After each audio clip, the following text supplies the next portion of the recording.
giran sobre la marcha. Bien, con el mundo. Con el telón de fondo de la Ley de Secretos Oficiales, vigente desde 1968, con los esfuerzos en marcha para reformarla. Ese borrador, en 2023, la legislatura anterior, y como portavoz en la Comisión de Secretos Oficiales, mi pregunta va dirigida a algo que es obvio, ¿no? Hay necesidad de reformarla. ¿Qué sirve de base para esa reforma? Y además, como jurista, pues pensando, entre otras cosas, en informes como fue el informe del Defensor del Pueblo sobre la regulación de los secretos oficiales de 1995, el informe del Consejo de Europa sobre el control de los servicios de seguridad interior de 1999. Estamos hablando de dos instrumentos de hace un cuarto de siglo. Estamos hablando de una ley que tiene ya muchas más décadas, leyes posteriores como la del CNI, pero digamos que ese marco jurídico, que es la expertise más la experiencia vital, esas preguntas, pues me permito lanzarlas para... Bueno, a ver, parece pues una obviedad, ¿no? Decir que una ley que regula una materia tan sensible y que está dictada en un momento histórico en el que no estamos en el mismo régimen político en el que estamos ahora, de derechos y libertades, merece ser reformada. Pero también es verdad que en 1978, y ya con la Constitución en marcha, se reforma la ley de 1968. No estamos leyendo la ley original, estamos leyendo una ley que ha sido objeto de reforma posterior y el complemento de la Ley de Seguridad Nacional, de la Ley Orgánica con respecto a la interceptación, la vulneración de derechos fundamentales que los servicios de inteligencia pueden realizar con el control judicial, etc. Es decir, que a lo que debemos estar más bien es a la necesidad de una modernización desde un punto de vista práctico. Claro, esto tiene una dificultad muy grande, ¿no? Porque ¿quién sabe lo que hace el CNI? Claro, desde el punto de vista práctico, decimos, ¿no? Claro, desde el punto de vista práctico llamamos a la Comisión de Secretos Oficiales o a la Comisión de Interior o a la Comisión de Justicia, llamamos expertos. Esta es la forma de actuar que tenemos en el Congreso de los Diputados, ¿no? Y los expertos los llamamos por un número, porque seguro que tienen identidades secretas y no nos van a poder contar las cosas que han hecho, ¿no? Yo, antes de ser diputado, que era el jefe del Departamento de Penal de la Abogacía del Estado, era también el abogado penalista del Centro Nacional de Inteligencia, con lo cual, pues algo de su operativa, de lo que se puede saber, siendo simplemente un colaborador del CNI dentro de mi función puramente jurídica, pues sí sé. Hemos llevado en la Abogacía del Estado muchos asuntos judiciales del CNI, el más famoso de los cuales, desde luego, fue el del espía español que vendió, o trató de vender, no conseguimos demostrar en el juicio que se hubiera producido la venta, la lista de los nombres y apellidos con DNIs auténticos de todos nuestros agentes secretos al espionaje ruso. La primera condena que ha habido en España por el delito de traición a la patria la consiguió la Abogacía del Estado.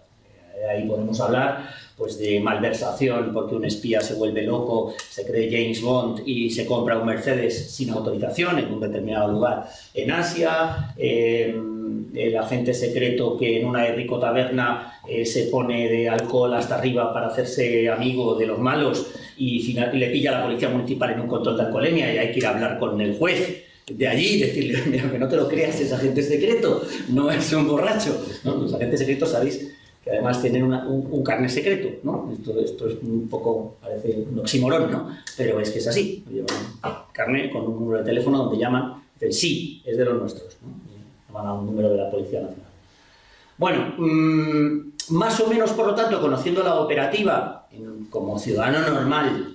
Y dentro de mis peculiares funciones, pues claro, uno tiene que decir que sí, que tiene que ser reformada la Ley de Secretos Oficiales del año 68. ¿Por qué? Pues miren, hay ejemplos prácticos de todo tipo, pero yo creo, bueno, hay uno muy conocido que está en Internet, se puede encontrar con facilidad, en donde el Ministerio de Asuntos Exteriores le contesta pues, a un peligroso comunista que obviamente va a atentar contra la seguridad del Estado, que ejerce la tan peligrosa profesión de catedrático de Historia Contemporánea de la Universidad Complutense. Contaréis qué peligro va a haber para la seguridad nacional las investigaciones históricas que vaya a hacer este señor, que no le da la información, ¿no? Y entonces le comunica un acuerdo del Consejo de Ministros relativo, lo tengo aquí, tan secreto es que lo tengo aquí, del Ministerio de Asuntos Exteriores, en donde dice qué materias en materia exterior son secretas, ¿no? Todas. Vamos a resumirlo fácilmente, son 5 folios, pero es muy gracioso porque dice, tengo estas 10 materias que son secretas, todas están enunciadas de una forma absolutamente genérica. Dice el siguiente artículo, por si se me había olvidado alguna, estas otras 5 también, y por si se me había olvidado alguna, todos los actos de ejecución y desarrollo de todas las anteriores y que tengan relación con todas las anteriores también. Bien, por resumirlo, no me voy a poner a leerlo, ¿no? O sea, más o menos uno, utilizo la exageración, que soy andaluz, aunque no tenga acento, el nombramiento de la secretaria del cónsul español en La Habana es secreto. Es una exageración lo que estoy diciendo, no es verdad, pero más o menos. Todo es secreto. Claro, esto me recuerda mucho a este principio característico, ¿no?, de los demócratas, que sacamos pecho y decimos, nosotros podemos hacer todo aquello que la ley no prohíbe, ¿no? Es el principio básico de la democracia, de la política, ¿no?, del sistema político. Claro, si la ley lo prohíbe todo, se acabó la democracia. Entonces, lo que no puede ser es que tengamos la cobertura, o una cobertura legal, para que al final resulta que todo vaya a ser secreto. Hay otros países del mundo, como por ejemplo Austria, un país muy peculiar, en donde el secreto de Estado tiene rango constitucional. Está en la Constitución. Veréis, nosotros tenemos el principio constitucional exactamente contrario. El principio de transparencia, el principio de publicidad. Nosotros constitucionalmente partimos del artículo 105 de la Constitución, que establece el principio de audiencia pública, la participación ciudadana, artículo 23 de la Constitución en los asuntos públicos. Nuestra Constitución, nuestro sistema jurídico parte del principio contrario al secreto. Luego, las restricciones a la publicidad, las restricciones a la participación, las restricciones a la audiencia pública tendrán que estar debidamente motivadas y deberán estar verdaderamente fundadas en razones de seguridad. En razones de inteligencia, pero ya no en ese viejo concepto de seguridad. Ahora el Centro Nacional de Inteligencia, además de cuestiones relativas a la seguridad, hace, la mayor parte de las cosas que hace cosas relativas a la inteligencia, más que a la información. Yo, como miembro de la Comisión de Secretos Oficiales, y dado que mi querido amigo Gabriel Rufián ya lo contó todo ante la prensa, ya no hay secreto que guardar, pues entonces le puse una querella, pero me la inadmitió el Tribunal Supremo. Bueno, pues puedo decir que yo he tenido en mi mano el documento más secreto, o el que debería ser el más secreto, que es la Directiva de Seguridad, ¿no? Porque la entonces directora de inteligencia, Directiva de Inteligencia, que una copia que tiene el director del CNI, el presidente del gobierno y el magistrado de control. 3 copias de ese documento, nada más, ¿no? Y yo la tuve en la mano y no me lo podía creer, que yo tuviera esa copia en la mano. Gabriel, gracias a Dios, yo creo que no sabía ni siquiera lo que tenía en la mano. Menos mal, por decir luego a contarme una tontería allá a los medios de comunicación. Pero en ese sentido, en aquel momento, cuando estamos en la Comisión de Secretos Oficiales, cuando estoy yo en el Congreso de los Diputados, cuando está no el anteproyecto que ha presentado el Gobierno, la Ley de Clasificación de Documentos, que es un simple anteproyecto, sino cuando está ya, desde la 11ª legislatura, la proposición de ley del Partido Nacionalista Vasco, que es la que siempre ha incentivado esta reforma, bueno, pues se ven muchas carencias. Una, la diversidad de autoridades que pueden declarar el secreto o el carácter reservado. Bueno, pues fíjense qué raro. CNI dice solo el Consejo de Ministros, el anteproyecto de ley del PSOE dice todas estas autoridades, 10 o 20 autoridades. Yo en el ejercicio de mi trabajo me he encontrado, por ejemplo, con declaraciones de secreto por parte de los embajadores de España. ¿Dónde está eso? Yo me he encontrado declaraciones de secreto, documentos que me han mandado a mí que ponían secreto del Cuerpo Nacional de Policía. ¿La Policía Nacional tiene la capacidad de declarar secreto las cosas? No, no. En el régimen actual solamente lo tiene el Consejo de Ministros y la Junta de Jefe de Estado Mayor. Nada más. Nada más. CNI, el proyecto del PNV dice solo el Consejo de Ministros. Y luego lo segundo, lo más importante, lo más trascendente, en mi opinión, la reforma más importante, por un tiempo determinado. con una duración determinada. ¿Qué es lo que pasa? Hablemos claro, pues, yo no me voy a volver a presentar, no me tiene nadie que votar, con lo cual puedo decir lo que me dé la gana. ya no busco rédito político de ninguna manifestación, ¿no? El secreto tiene que estar sometido a un límite, aunque solo sea porque todos los países del mundo someten a un límite el secreto, un límite de duración temporal, salvo España. Francia hasta 90 años, o de 50 años, Estados Unidos hasta 75 años, aunque tiene 3 escalones de secreto que van del, me parece son 25, 50, 75, Hungría y Bélgica lo mismo.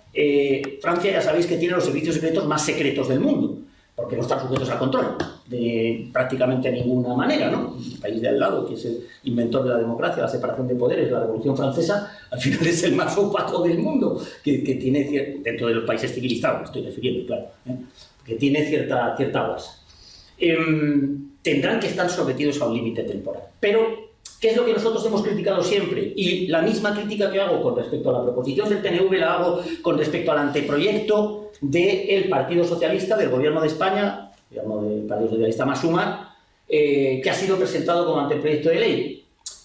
Hombre, ya que nos ponemos a reformar, y con la carga que va a llevar esto, primero, lo hablábamos antes de intervenir, primero, consenso e impacto de Estado, parece una cosa evidente, ¿no? En materia de seguridad social, de seguridad nacional, se trata de una materia que tiene que salir de la mano de los partidos que creen en España, no de los partidos que creen en otras partes del territorio nacional como nación.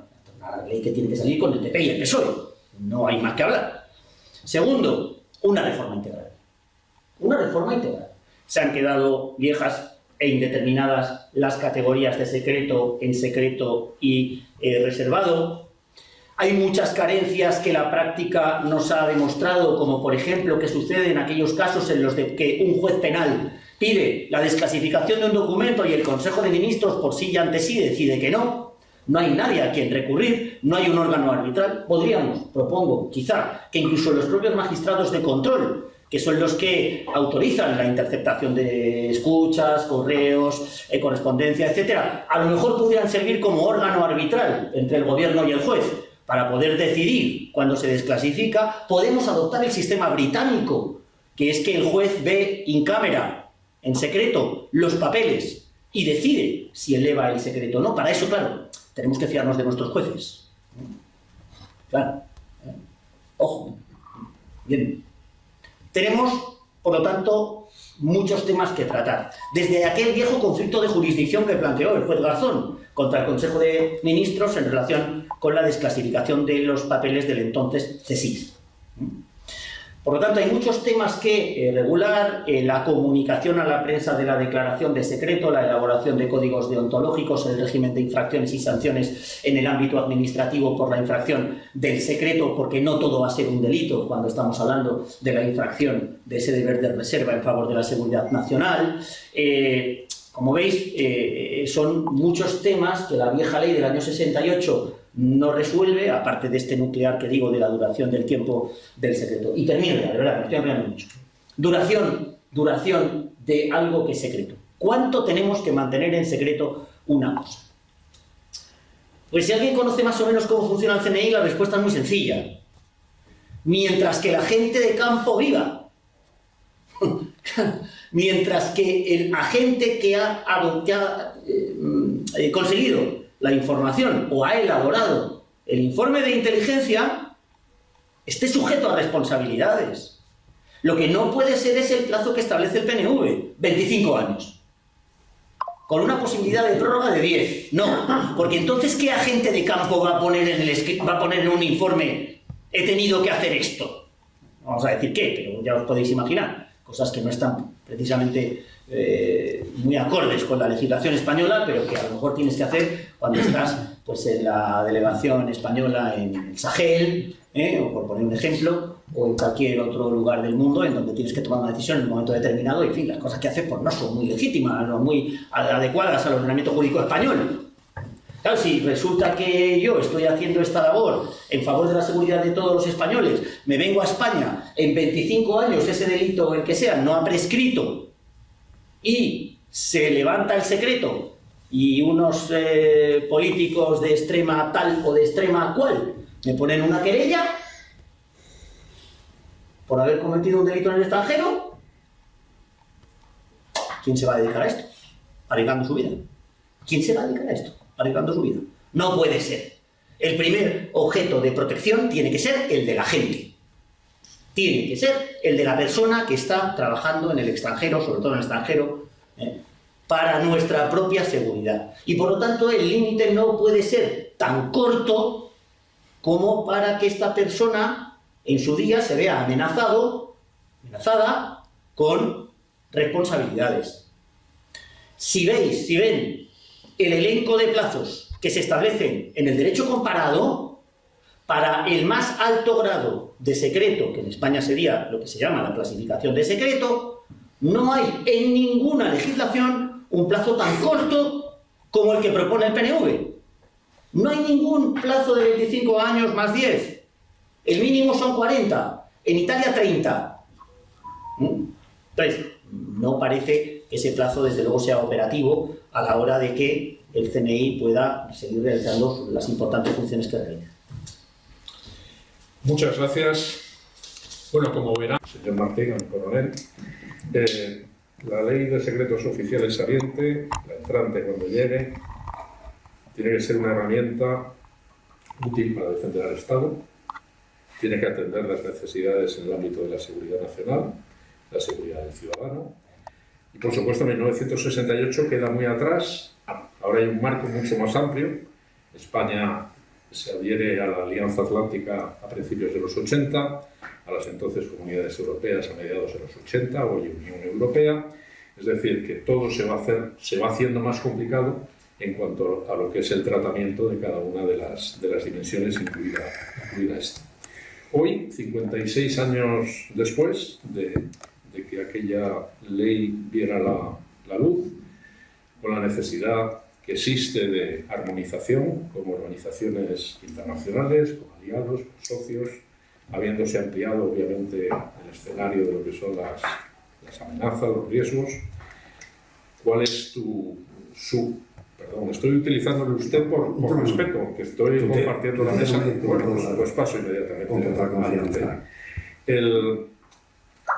La pregunta tiene que ver con esa perspectiva, ¿no? de la herramienta jurídica y del proceso de cambio, tanto en España como en la sociedad internacional. Y también apunta, ya que el mundo se hace más complejo, aunque el Estado sigue siendo y seguirá siendo el Estado, sobre todo en materias de seguridad, de defensa y de inteligencia. Pero mi pregunta es sobre ese proceso de cambio, y también vamos a empezar a hincarle el diente al tema de compartir. ¿Qué se comparte en relación con las herramientas de inteligencia? Estamos en la dimensión más inmediata, que es la Unión Europea, pero estamos también en la dimensión OTAN, y por supuesto podemos pasar, y la experiencia tuya, la vuestra, es la de años también en la dimensión bilateral, Francia, etc. Entonces, proceso de cambio, tu percepción, las necesidades para proteger lo que hay que proteger, y empezamos a hincarle el diente a lo de compartir con nuestros aliados algo tan sensible como es la inteligencia. Bueno, en primer lugar, buenas tardes. Agradecer a Fernando y a la universidad la invitación que me habéis hecho. Mi participación aquí en un principio era simplemente como ciudadano, militar, porque es mi profesión, pero ya ha tocado tantas cosas. Agradezco la intervención del mundo, ha sido extraordinaria, nos ha iluminado, a mí por lo menos, y me ha dado pie pues, a presentarme en mi otra faceta. Yo actualmente soy el presidente de la Asociación de Veteranos del Servicio de Inteligencia Español, una asociación que engloba a las personas que han trabajado en este ámbito y que luego, una vez llegado a su punto de retiro, pues no tiene con quién compartir, y hemos formado un grupo de veteranos donde compartimos cosas, simplemente. Bueno, una de las cosas que compartimos es precisamente esta, ¿no? La ley de secretos oficiales. Yo diría que después de tus aportaciones has tocado todo, y muy fundamentalmente todo lo que se refiere al ámbito del CNI. Yo he preparado aquí unas cosas breves. En principio, pues el artículo 1 de la ley del 68, que fue modificada 10 años después, en el 78, dice en su artículo 1: los órganos del Estado estarán sometidos en su actividad al principio de publicidad, algo que ha hablado muy claro el mundo, y yo he puesto aquí entre paréntesis transparencia. Transparencia. Y dice: de acuerdo con las normas que rigen su actuación, salvo casos en que por la naturaleza de la materia sea esta declarada expresamente clasificada, cuyo secreto o limitado conocimiento queda amparado por la presente ley.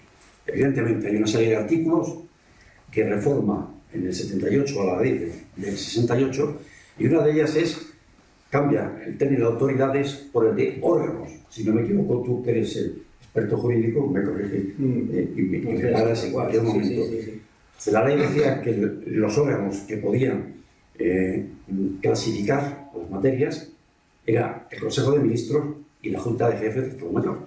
La JUGEN hace años que ha desaparecido. O sea, que del 78 a hoy era una modificación absolutamente necesaria. Ya no tenemos JUGEN. Por lo tanto, parece ser que el único órgano capacitado para declarar a las materias clasificadas es el Consejo de Ministros. No sé si tendría que haber otro tipo de persona. No entro a enjuiciar. Doy hechos y simplemente lo que hay. Este proyecto sí pone un montón de ellos. Sin embargo, yo me he leído el anteproyecto del Partido Socialista y ahí habla concretamente de que en materia militar quitan a la ministra de Defensa y lo dejan a cargo del Ministerio de la Presidencia. Sí. Concretamente es lo que he leído. A mí me sorprende. Debe ser que el ministro de la Presidencia sabe de todo, de todas las cosas. Y dice que solamente, ahí el razón, el único órgano es el Consejo de Ministros, que tiene que ser, aparte de las materias que por ley son clasificadas como tales. Por ejemplo, la ley que ha hablado del mundo, de la ley de creación del CNI, que habla de lo que tiene que ser secreto, procedimientos, normas, etcétera, etcétera. Todo ese tipo de cosas que tú has hablado. O sea, que en ese sentido... Luego habla del artículo 2, tengo pocos artículos, ¿no? Que dice que los asuntos, actos, documentos, informaciones, datos y objetos, yo creo que hoy día con esos conceptos entra todo, ¿no? Dice, cuyos conocimientos por personas no autorizadas pueden dañar o poner en riesgo la seguridad y la defensa del Estado. Ahí entramos siempre con lo que has advertido tú muy claro.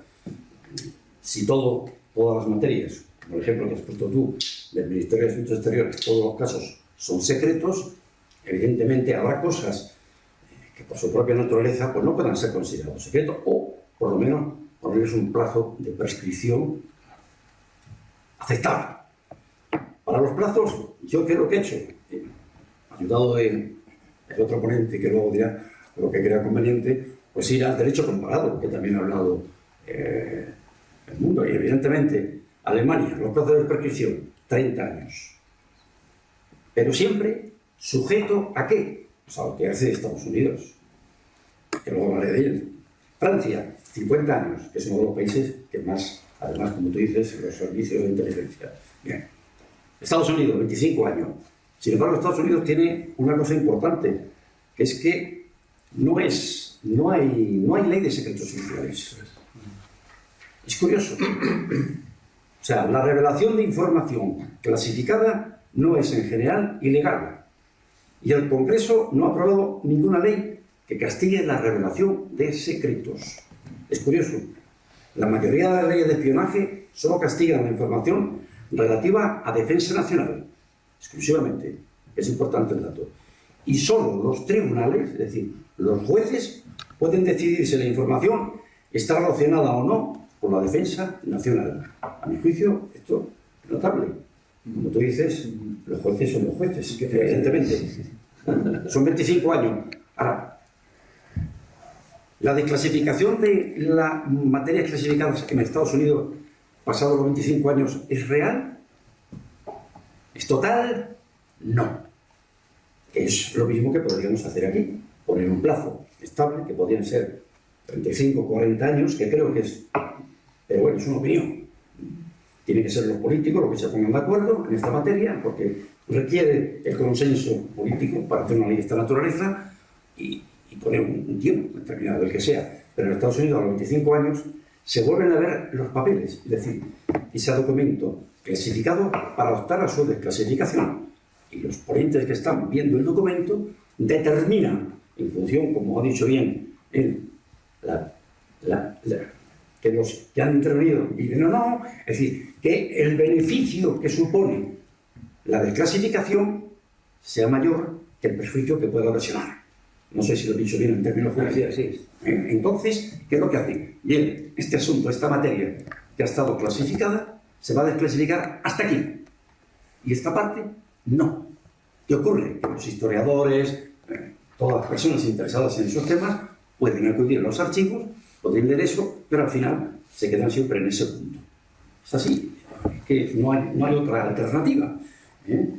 Por ejemplo, en Rusia también son 30 años, pero yo no me fiaría mucho de eso, en ese sentido, ¿no? ¿Cuáles son los niveles o categorías que estipula el Consejo de Ministros? Si no han cambiado, eran dos: secreto y reservado. Aunque luego, esa costumbre no está tan peculiar, había otro nivel inferior de clasificación que no, yo no me atrevo a decir que era oficial, no lo sé si tú, que era el de confidencial y difusión limitada. Y eso para los pequeños, pero vamos, los de secreto y reservado, que es la máxima clasificación, es la que determinaba pues, el Consejo de Ministros, como creo, a mi juicio, que debe de tener, ¿no? Entonces, y normalmente pues eran esos dos niveles. En Estados Unidos también pues emplean categorías iguales: alto secreto, secreto, confidencial y restringido. Esta es la nomenclatura que, si no me equivoco, tiene Estados Unidos y la OTAN. Estamos dentro de la OTAN, somos un país democrático, Estado de Derecho. Creo que tenemos que actualizar esta ley de acuerdo pues, a lo que rige en Europa Occidental, donde estamos. Eso que dice el anteproyecto del PSOE.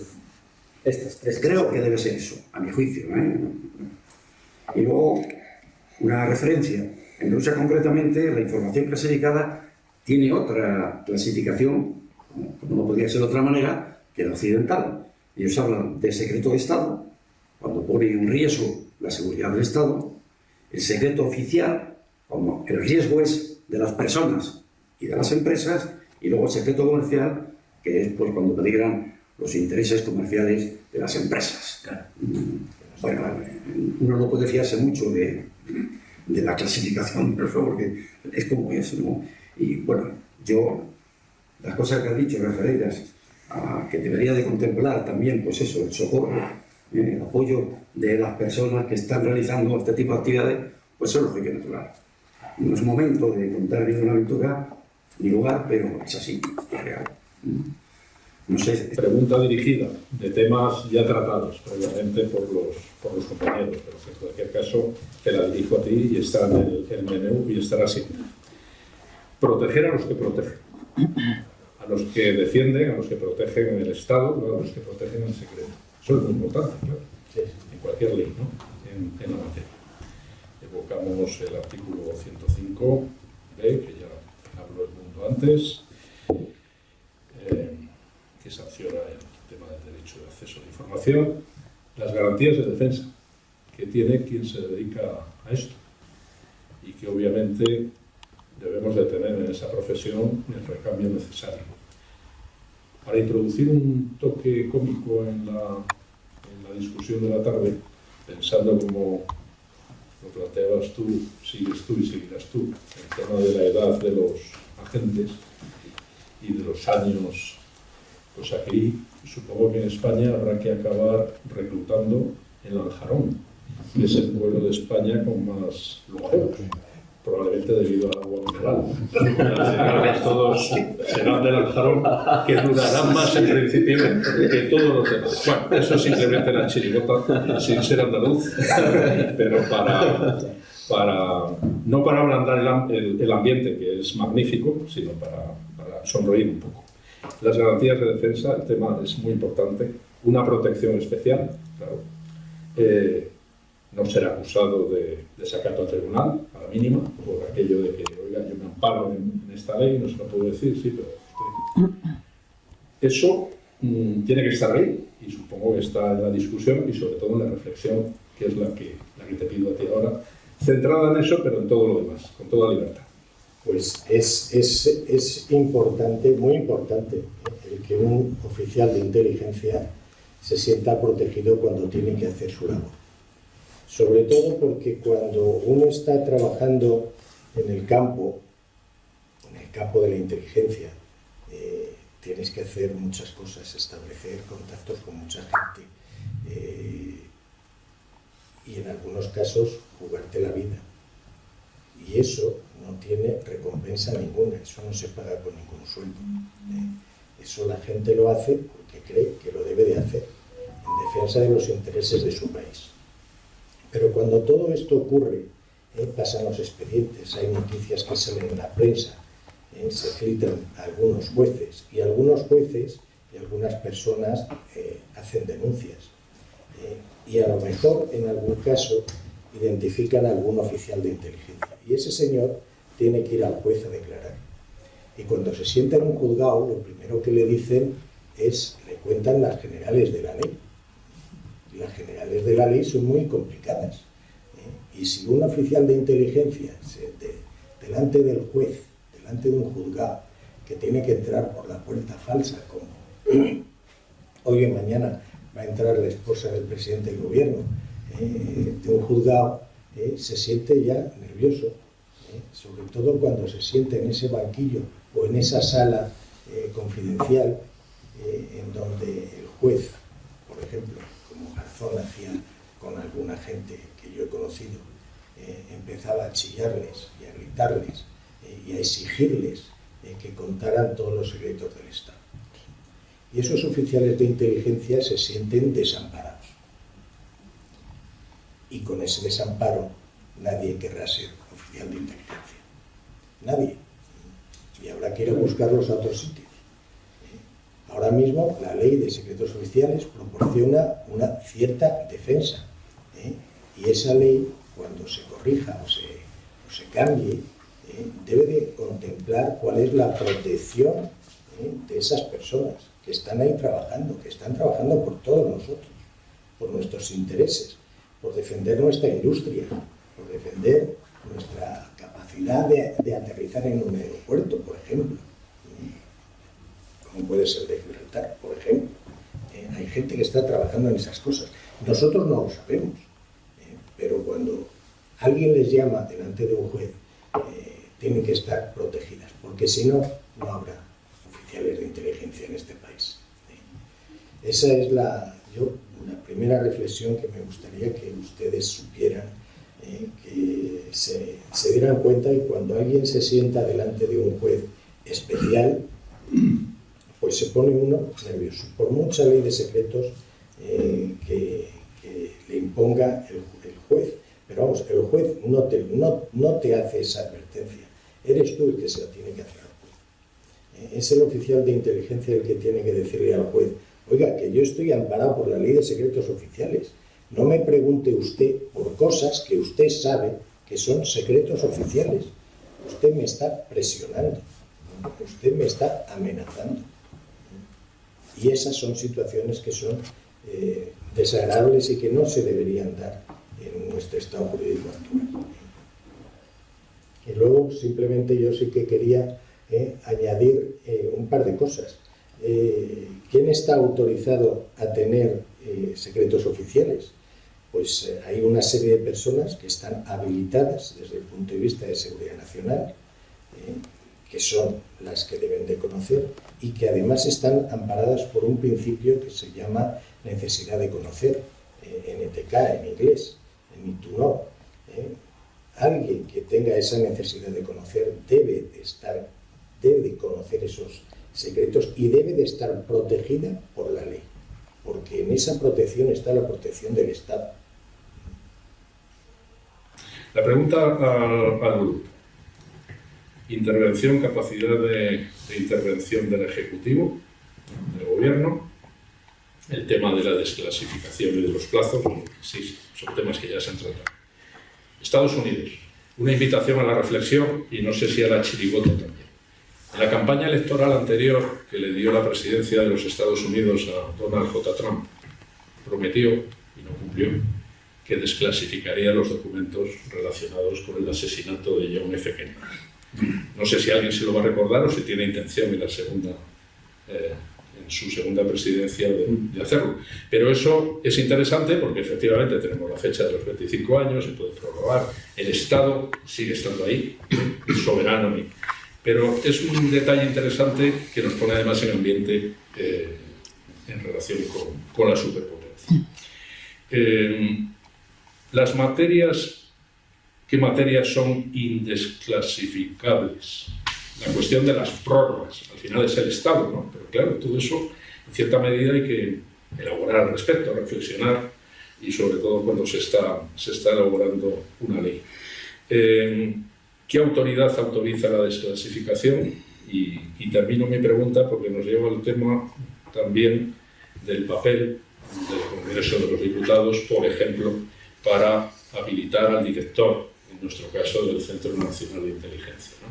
Es decir, es la cuestión de la separación de poderes, la cuestión de darle a cargos tan importantes relacionados con el mundo de la inteligencia el barniz y el beneficio, digamos, de la democracia y de la participación del órgano legislativo. Sobre eso, apuntando siempre primero a España, aunque haya introducido la anécdota de Estados Unidos, pues si queréis elaborar algo que no hayáis elaborado más, y en cualquier caso intercambiar entre vosotros con toda flexibilidad, porque yo creo que habéis puesto sobre la mesa suficiente materia para que la discusión sea ahora aún más fecunda de lo que han sido las intervenciones. Por el orden, empezamos. Como queráis.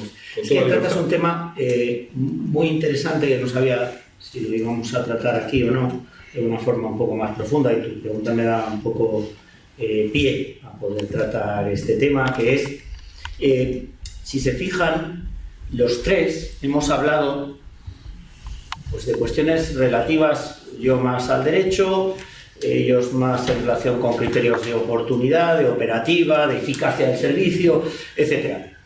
Pero no hemos hablado de política, en realidad, ¿verdad? Casi no hemos hablado de política. Yo he contado el chascarrillo de Gabriel Rufián en la Comisión de Secretos Oficiales, que sale corriendo una vez que tiene allí delante a Paz Esteban y nos cuenta, y ahí va, digamos, un poco dar respuesta a tu pregunta, que es convocada la Comisión de Secretos Oficiales para hablar de Pegasus. Pegasus es una forma genérica de hablar porque Pegasus tiene que ser ya como un Simca 1200 de viejo, ¿sabéis? Pegasus ya... En fin, seguimos hablando de lo mismo, de Pegasus, pero ya Pegasus donde es una anticuaria, ¿no? Bueno, en definitiva, tú tienes un móvil, quien quiera entra en él, se lleva toda tu información y no deja rastro, por dejarlo así de claro. Bien, ¿por qué digo que es interesante lo que nos propones? Que es cuando, de una manera, en mi opinión, francamente indeseable, se mezcla la política con una cuestión que es de seguridad nacional. Es que esto me lo contaba a mí muchas veces Félix Sanz Roldán, el director del CNI, con el que yo trabajé mucho, me decía, la rabia que te da que no se pueda saber las cosas que hacemos. Porque cuando te aproximas a 1 kilómetro de las cosas que hacen, y las cosas que te pueden contar a ti, que estás ahí, tal, dices, joder. O sea, claro, los ciudadanos en realidad no se dan cuenta de las cosas que se hacen por el país, por personas que no pueden ser condecoradas, a las cuales no se les puede realizar ningún tipo de homenaje, muchos de los cuales son héroes, que son atacadas gratuitamente por los políticos, porque son todos unos fascistas. Se meten en tu intimidad, violan tus derechos fundamentales, permanecen impunes. Si son fascistas los jueces, que van a ser los oficiales de inteligencia, claro, que se mueven precisamente en ese mundo ajeno a la publicidad, ¿no? Y no pueden hacer nada de esto. Pongo el ejemplo de Pegasus porque en realidad, y estos son confesiones, digamos, como dicen los periodistas, off the record, confesiones de pasillo. ¿Qué persigue el Partido Nacionalista Vasco con el establecimiento de un plazo de desclasificación tan pequeño, tan corto, como de 25 más 15? ¿Qué persigue? ¿Cuál es la intención? político no hace las cosas, vamos, perdóname que sea tan brusco con lo que voy a decir, pero por el interés de España, menos del PNV menos, ¿no? Van a hacer algo por el interés de España, lo harán por el interés de Euskadi y de la República Independiente, pero no de nuestra nación. ¿Qué persiguen? Lo único que van persiguiendo es la desclasificación de los papeles del 23 de febrero. 23 de febrero del 81. Esto es lo que persiguen. Es que, claro, lo contabas tú con el ejemplo de Donald Trump, que utiliza el tema del asesinato de Kennedy desde un punto de vista político. Yo como gobierno para el pueblo, porque a pesar de ser multimillonario soy uno de vosotros, voy a desclasificar los papeles del asesinato de Kennedy. Claro, en Estados Unidos hemos dicho, nuestro coronel ha dicho antes, 25 años, pero luego está sujeto a reevaluación, pueden ser hasta 50 y hasta 75. No ha habido ningún papel en la historia de los Estados Unidos que haya durado clasificado más de 75 años. Claro, hasta los 75 años el asesinato de Kennedy queda todavía muchísimo. Fijaros cómo el Partido Socialista, en el anteproyecto que presenta, para lo más secreto, para los 3 niveles, que yo no sabía que además esto era estructura OTAN, lo he apuntado corriendo, pues si acaso tengo que repetir esta conferencia, esta intervención una otra vez, pero me ha parecido muy interesante. El anteproyecto del gobierno pone los 3 niveles y en el máximo nivel establece 50 más 15, 65. O sea, muy parecido a lo de los Estados Unidos, lo que plantea el proyecto de ley del gobierno de España, que es anteproyecto, perdón, de ley del gobierno. Entonces, detrás de cada una de estas opciones, cuando hablamos de políticos, hay opciones políticas. No está la garantía de la defensa de España. Esto que hemos dicho, que me alegra enormemente que los 3 hayamos coincidido en esta cuestión. Hay una cuestión esencial que es la protección de la gente de inteligencia. Nadie habla de esto cuando reforma la ley. Yo esto lo hablaba en el Congreso, Miquel Legarda, que era el ponente, artífice de la proposición de ley del Partido Nacionalista Vasco. Narices, o sea, de carne picada, la gente de inteligencia. Da igual que pase con los agentes de inteligencia. Esta es una de las cuestiones que hemos coincidido los 3, y otra en la que también estaremos de acuerdo, y es el tema de qué jueces nos fiamos. Yo llevo 30 años de abogado de lista. Tú has dicho una cosa que me ha hecho mucha gracia, y es que la gente va, el funcionario de inteligencia, el oficial de inteligencia va al juez y entonces se encuentra allí con un tipo, tal. Bueno, es que antes hemos ido nosotros.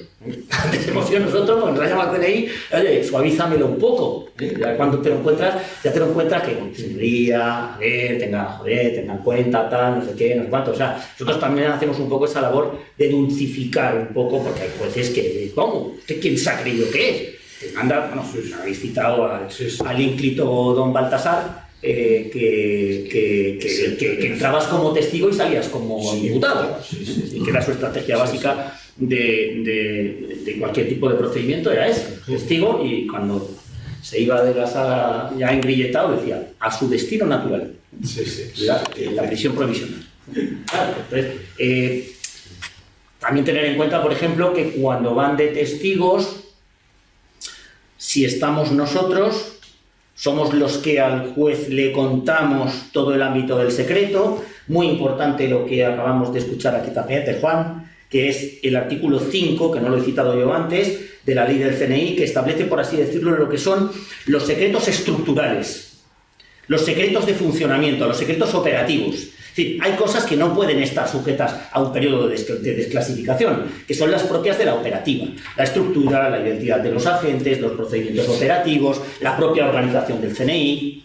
Estas son cosas que no pueden estar sujetas a desclasificación de ninguna forma, porque entonces lo que están haciendo es acabar con la organización, acabar con los propios servicios secretos, ¿no? Estamos hablando del resultado de la operativa, del resultado de la información. Eso es lo que se puede desclasificar en un plazo determinado. Entonces, las fuentes. Las fuentes no.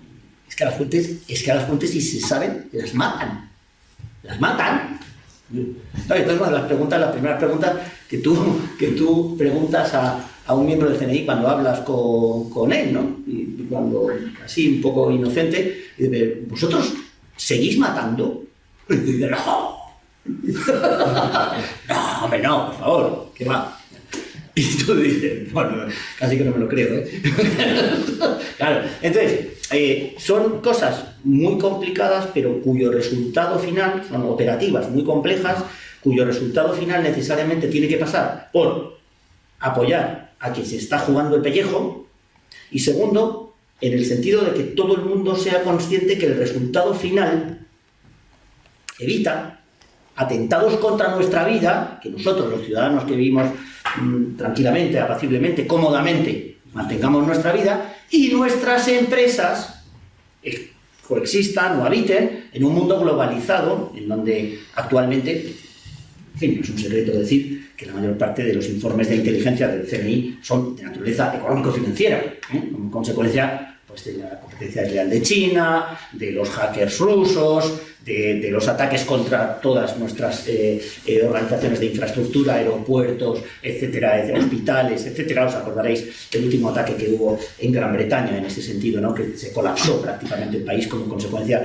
de un ataque informático. Bueno, pues, en fin, no podemos partir de la idea el secreto es malo, tenemos que partir de la idea de el secreto es necesario, y no hay que ponerle los límites o las cotas propias pues, de un Estado avanzado tan sencillo como lo que has dicho, mi coronel, que es básicamente fijarse en lo que hace el resto de los países, ¿no? Porque una de las cosas, y con esto ya termino, que es que era otra cosa que se me ha quedado ahí en la cabeza, perdón, qué modernos los alemanes, que establecen un plazo de 30 años, ¿no? Por contraposición a los franceses o a los húngaros tienen un plazo máximo de 90 años de secreto, ¿eh? Claro. Pero es que los alemanes tienen un plazo de 30 años con un montón de excepciones. O sea, que los alemanes en sus leyes mantienen la bondad, la legitimidad de que un secreto sea eterno. Cuando se trata de cuestiones relacionadas con la energía nuclear, con la elaboración de armamento químico. O sea que, ojo, que no tenemos tampoco por qué andar con este complejo tan típico de lo español, ¿no? De que somos los peores y que nos tenemos que copiar la legislación extranjera al 100%. No. Pero sí nos puede servir un poco de guía. Bueno, pues la verdad que a mí, preparándome esta intervención, me ha dado alegría ver el anteproyecto del Gobierno de España, donde el plazo, por lo menos el plazo, pues es un plazo de 50 más 15. 50 prorrogable por 15. Hombre, ya el agente que tomó el dato, el oficial de inteligencia que hizo el análisis del dato, no va a tener que estar preocupado porque en ese plazo ha prescrito todo, pues prácticamente salvo el genocidio. No parece que un agente de inteligencia español vaya a ser acusado de genocidio. Pocos delitos imprescriptibles en nuestro derecho. Yo solo, porque si me equivoco, te me digo la ley varias veces. La actual, no, la que rige, que contempla también las penas a aquellos que conculcan. Es decir, yo tengo por la Oficina Nacional de Seguridad la acreditación para tener acceso a un material clasificado. Si yo publicito ese material, tengo unas penas, unas cadenas. Me imagino que los señores diputados de la Comisión de Servicios Sociales, correcto, a formar parte, estoy convencido que lo que tú me has dicho, ¿no? Que el propio general Félix Salvador decía, si ya somos conscientes, ¿por qué esas penas que son aplicables al ciudadano común de los mortales que comete ese delito, porque es un delito, tipificado por el Código Penal o por el Código de Justicia Militar, como bien dice la ley? ¿Por qué al diputado que tú has nombrado, yo no me meto en política, practico la neutralidad más exquisita, dice las cosas y no pasa nada? No hay jueces, no hay capacidad para esto. Otro aspecto que me he quedado con lo que tú has dicho, en determinadas clasificaciones, claro, ya han pasado 50 años ya, todo creyendo malo, pero tú has dado un dato que es interesante. Los propios magistrados del Tribunal Supremo que están en el CNI podían ser, claro, sin ser vinculante. Pero Pablo Lucas Murillo de la Cueva y Julián Sánchez Melgar, de la Sala de lo Penal y de la Sala de lo Contencioso Administrativo. No son sospechosos ninguno de los dos de desvelar. Yo no digo que sea vinculante, pero claro, que sea tenida en cuenta claro. Estas personas que conocen no solamente las de ese caso, sino todos los que han tenido que currar, ¿no? En ese sentido, pues sean personas relevantes en este tipo de cosas. Y referido a los héroes que tú decías, hombre, a la sala me digo, el día 29 de noviembre se conmemora otro aniversario de los muertos del CNI en Irak. No sé si claro. Que curiosamente, cada año que pongo la televisión en estas fechas, veo programas inimaginablemente lamentables porque no hablan de, no quiero caer en términos obscenos, pero vamos, gente que se comportó, que dieron la vida por los intereses en la defensa del Estado, que todavía estén poniendo y quitando y poniendo algo lamentable. Algo tiene que ocurrir para que los españoles seamos capaces de culturizarnos en materia de inteligencia, que buena falta nos hace. Estamos hablando de clasificación y como siempre nos pasa, nos vamos a lo que hacían los franceses, los alemanes hace 10 años. No estamos teniendo en cuenta cómo es la sociedad hoy en día. Y hoy en día, en continentes como Australia, ya están cambiando esa clasificación de secreto confidencial, difusión limitada, le están cambiando y están empezando a decir secreto, reserva, documentación oficial y documentación sensible. Y estamos teniendo el riesgo de volver a quedarnos nuevamente atrás a la hora de clasificar nuestra información. Hay información, la ley antigua clasificaba hasta las patentes que eran de interés para la seguridad y la defensa nacional. Bueno, las patentes ahora mismo, por ejemplo, mi empresa tiene unas patentes para los sistemas de aproximación en los aeropuertos que los tenemos solo nosotros. Eso es clasificado. Porque si alguien mañana dice que la información de todos los aterrizajes en todos los aeropuertos es clasificada, yo tengo que meter a la mitad de la empresa en la cárcel. Tenemos que tener mucho cuidado con las nuevas reglamentaciones, las nuevas clasificaciones. Tenemos que saber qué es lo que es sensible para un país y lo que no es sensible. Pero no hace falta mandar a la cárcel a nadie. Pero sí hay que regular las cosas y regularlas con un poco de sentido común. No nos tenemos que pasar de frenada ni inventar cosas nuevas, pero vamos a hacer ahora mismo la tendencia que hay en el Reino Unido, en el mundo anglosajón, es empezar a cambiar esa forma de tipicidad de la información. En la OTAN va a pasar lo mismo. Van a empezar a cambiar la información diciendo esto es sensible o no es sensible. Y bueno, y lo que sea sensible para mi país o para la OTAN o para la Unión Europea, eso que es sensible, eso lo voy a clasificar. Pero si no es sensible, no tengo por qué clasificarlo. Ha habido un momento en que en todas las empresas se tendía a clasificar todo de secreto. Vamos a clasificar todo, como este embajador que decía. Ponía el sello en todo, porque él era muy importante y poner el sello de secreto en un papel le daba importancia. Bueno, pues el 99% de las cosas no son secretas. El 99% de las cosas están publicadas en los medios de prensa. Donde hay que tener, y por ejemplo la industria ahora mismo y la Unión Europea está creando estos centros para compartir información, porque ahora lo importante es que con todos los ataques cibernéticos que tenemos, tipo Pegasus, lo importante es que la información llegue a tiempo. Porque si a usted le dice que mañana le van a atacar, pero se lo dicen cuando ya le han destrozado el teléfono, le da igual que esa información llegue tarde. Lo que tenemos que hacer es compartir la información rápida, información sobre las amenazas que tiene el Estado, que tiene la Unión, que tiene la OTAN, y la ley nueva debería ir por ahí. ¿Hasta dónde podemos compartir? ¿Cuál es la necesidad de conocer que tenemos? Esos son conceptos claros que deberían de estar reflejados y que probablemente no estén en la nueva ley. Que no lo sé, tú sabrás. Reglamentado como se hacen las leyes ahora, que no les hace falta ya reglamentos, porque ya lo tienen todo en ley, ¿no? Un rango de ley, y son unos maderos enormes, unos truños enormes, y está reglamentado a través de un procedimiento muy administrativo, muy burocrático, muy poco ágil, de la clasificación, la desclasificación, la imposibilidad de reclasificación, el procedimiento para compartir la información, las autorizaciones, todo, en mi opinión, veo, no sé, demasiado como poco focalizado en el control monopolístico por parte del Consejo de Ministros, porque también puede el director o directora del Centro Nacional de Inteligencia, los ministerios, el ministro de la Presidencia, que parece que efectivamente lo sabe todo de todo. Bueno, pero por lo menos el hecho de que no hayan hecho ese anteproyecto, teniendo en cuenta la proposición del PNV, a mí me da esperanza. ¿Por qué? Porque el PNV lleva planteando esta ley desde la 11ª legislatura. Estamos en la 15ª. Entonces lleva toda la vida. El PNV no presenta proposiciones de ley en el Congreso de los Diputados porque le da igual las leyes que tengan que regir para España. A mí me interesa una cosa que se llama el concierto y el convenio, donde está mi pasta y se acabó. Y me vuelvo con un cheque firmado, ¿no?